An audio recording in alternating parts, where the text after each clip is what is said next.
Ahzidal's armor is very powerful and is an absolute favorite among Skyrim fans for its unique effects. You can have melee attackers paralyzed when they hit you, you can walk on water and boost your enchanting skill, you can cast conjuration spells and runes further, and you can get spell absorption on your wards. There's also 2 unique Ahzidal's rings with neat effects, and overall the whole ancient Nordic aesthetic makes for a really sweet setup. That said, while many fans will collect the armor and enjoy its benefits, not everyone knows the story of their original owner, Azhidal.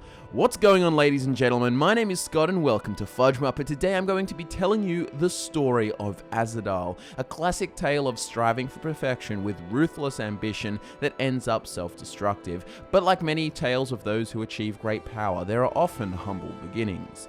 Azhidal was born in Skyrim during the late Merethic era and actually grew up in Sarthal. If you've played the College of Winterhold storyline in Skyrim, which I'm sure you have, then you would remember Sarthal as the ruins you explore to uncover the powerful artifact known as the Eye of Magnus. The ruins of Sarthal aren't overly impressive compared to what the place used to be. Sarthal was the first Nordic city built after the Nords came to Skyrim from Atmora. It was the largest of the ancient Nord cities too, so you know it must have been extraordinary. Anyways, Ahzidal grew up in this city, and as you'd expect for someone who becomes a powerful mage, Ahzidal always had a natural aptitude for the arcane arts. Even as a child, he was pretty good. So good in fact that it is no surprise that he would eventually be credited by many as the first human to master the elven methods of enchanting. Ahzidal studied magic in Sarthal under a number of tutors, all of which were impressed by his abilities. By the time Ahzidal grew older, turning into an adult, and even starting a family, he had actually surpassed the arcane skill of every member of Sarthal, including his tutors. He had a wife and child, and I would imagine they would have had to put up with him devoting most of his time practicing magic.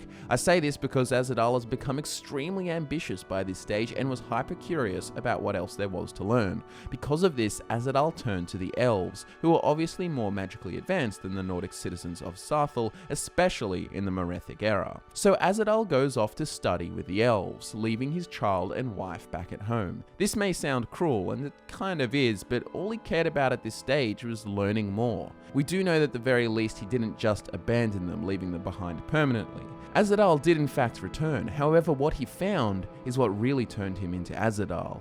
You see, Ahzidal was a new name, and it literally means embittered destroyer. But why on Nirn would he take this name? What was it that he came home to? If you've played Fallout 4 before, you would know that losing your wife and child can be very traumatic. Ahzidal's family and the rest of the citizens in Sarthal had been completely wiped out. The place was sacked and burnt to the ground by the Snow Elves. Ahzidal made an oath to ensure a terrible slaughter-filled revenge would occur against the elves. He was disgusted, frenzied, and craving to fight back. Interestingly enough, the Snow Elves had actually lived in peace with the Nords for many years, so why had they done this to his people? 4 words: the Eye of Magnus. Yes, the Eye of Magnus was sought after desperately long before the time of Elder Scrolls V Skyrim. The Eye of Magnus was uncovered by the Nords while Sarthal was constructed, but it wasn't until the Snow Elves learnt of this that they decided the artifact was worth the betrayal. It was buried under the city and they would stop at nothing to get it. This is the common consensus, but some Imperial scholars believe that the Elves just did it because they feared the cultures of men surpassing their own. During this incident known as the Night of Tears, everyone in Sarthal was killed except for none other than Ysgramor and his 2 sons. Ysgramor fled back to Atmora, where he gathered his 500 companions army, and together they drove the elves out of Sarthal and began a conquest to exterminate them from the entire province. Ahzidal helped the human army who had come to Tamriel to fight the elves, bolstering the warriors with powerful armor and weapon enchantments. Hordes and hordes of elves were slaughtered by Ysgramor and his forces, and it was then that Ahzidal should truly feel comfortable with his name. He truly was the embittered destroyer of Myr. However, this was actually when Ahzidal had learned even more, but we're missing some crucial info about what went down between the time when Ysgramor left and returned. You see, after returning to find his family and his people killed, Ahzidal swore to enact revenge, but he was intelligent enough to know that he would need more magical capabilities than he currently had to ensure victory. So before Ysgramor actually returned, Ahzidal continued to learn magic from the elves. He would plan to give the Myr a taste of their own medicine, so Ahzidal travelled all over the place, meeting Dwemer, Aelids, Chimer, Altmer, and Snow Elves. He learnt something different from each race of elf, and what's very fascinating is that he even learnt the 7 natures of metal and how to harmonize them from the Dwemer. The Aelids taught him dawn magic too, so he had all kinds of tools under his belt, in addition to his well-studied traditional techniques. It was after all this that he was able to lend his knowledge to Ysgramor upon his return, using the power of the elves to make sure the humans wiped the floor with them. This story of determined individuals and conquering shows just how accomplished Ahzidal was with his goal. He had achieved what he set out to do, although I'm sure he was still pretty devastated about the loss of his family. But this victory was never enough for Ahzidal, and as time goes by, we find the fulfillment of his promise came at the price of his stability and reason. Here's a quote from the text Ahzidal's Descent, which explains what happened next pretty well. He was not content. His craft had become his life, and his hunger for knowledge still gnawed at him, driving him to delve ever deeper.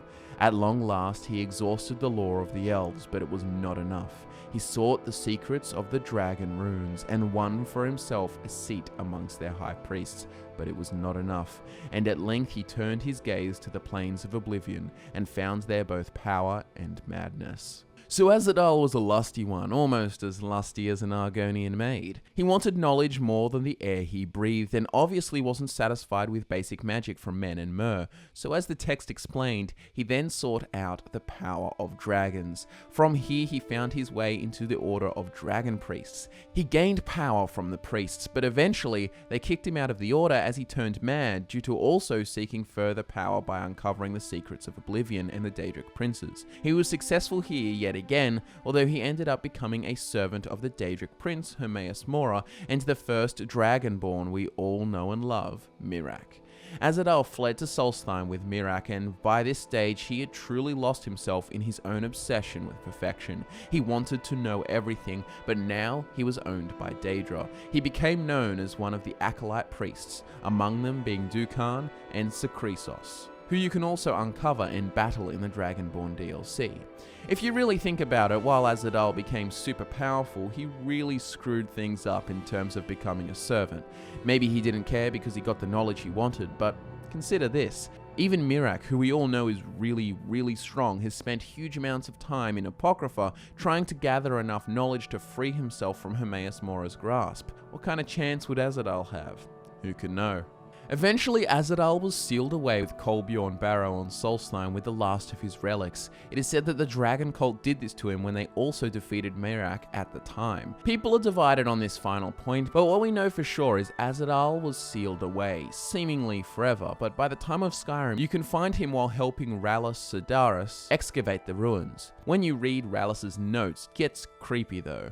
One of them says, "Lord Ahzidal demands more blood, and I give it willingly. You can help him fund the excavation, but he slowly loses his mind, hearing voices." Ahzidal has placed a spell on him which basically allows Rallus to be controlled. He then sacrificed the souls of the miners he hired to help Ahzidal further. As you may remember, the last Dragonborn defeats the undead Dragon Priest when Rallus attempts to summon him, and the rest is history. Thank you all so much for watching this video, especially if you made it all the way to the end. I hope you enjoyed it, and I'd love to hear who your favorite Dragon Priest is down in the comments below. Social media links are in the description. My name is Scott, and I look forward to nerding out with you again very soon.